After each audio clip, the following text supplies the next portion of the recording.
Good afternoon, garden lovers, subtropic fruit fans. Australia Day here in Australia, 26th of January, and it's hot. We've got some clouds coming over now, and hopefully a little bit of rain in the afternoon. But the plants aren't liking 35 degrees. But I'll run over a couple of things, especially my pollinating of this Cherimoya. It's probably a bit hard to see but this is the one that I pollinated on camera. This one's growing nicely. We've got a few others under here growing nicely. It's a bit hard to get the light under here, even though it's probably because of the shade. The Quan mango is setting more, and it's got a nice bunch hanging, and it's not dropping them. There's a whole bunch here. Try and get that out of the way. Yeah, so we've got, it's holding them, which is really weird. And I fungicided the branch because it was showing a form of anthracnose.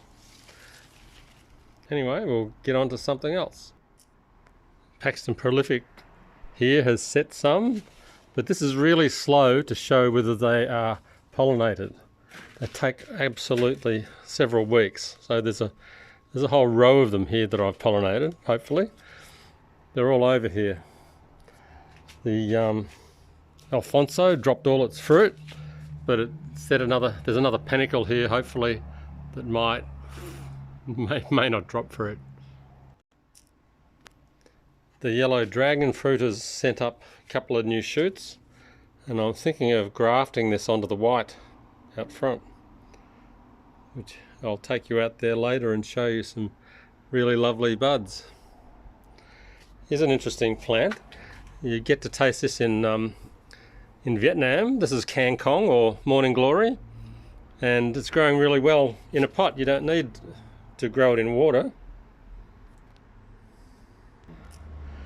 Now the King Thai didn't do another flower, but it's done a spectacular flush.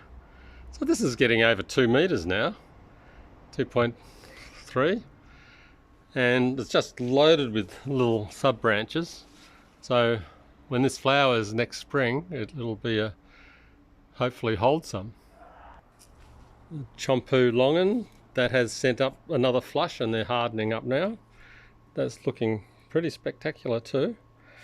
The red hybrid, I've got it in here under the shade cloth, and that's looking pretty good too. That's sent out maybe 2 flushes since my last video.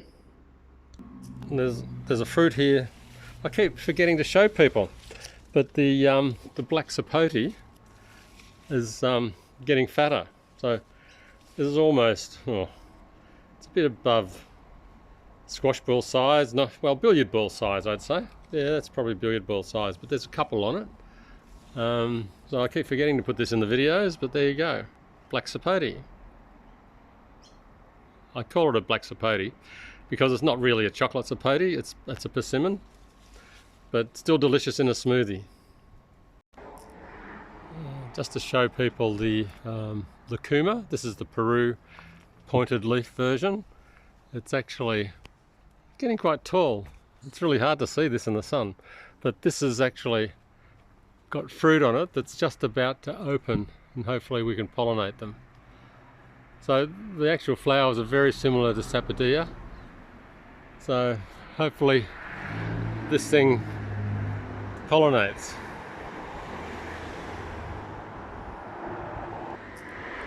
Just a little update, the Ben-Hur pomegranate has only got a couple of flowers left and they've not set.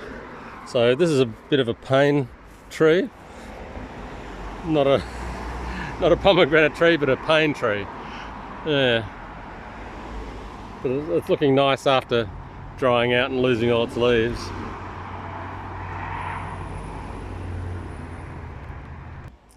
Okay, this is the white dragon fruit. Now I've counted about 10 flowers on this, and they're all low where I've snipped the bottoms. So you snip the bottoms and it forces them to sort of flower. plus a little bit of seaweed fertilizer spray on the cactus branches, but it did set one early, and this one has actually formed a fruit. But there's more over the back.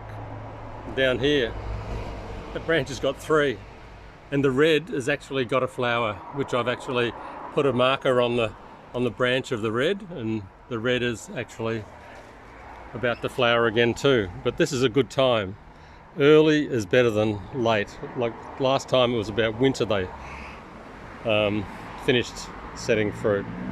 So we'll step back, we'll have a look at this Lucuma. Well, there's 2 Lucumas in the ground, the dry and the moist. So for everyone out there who loves the tropical fruits, like and subscribe, make a comment down the bottom, and we'll see you next time. Cheers for now.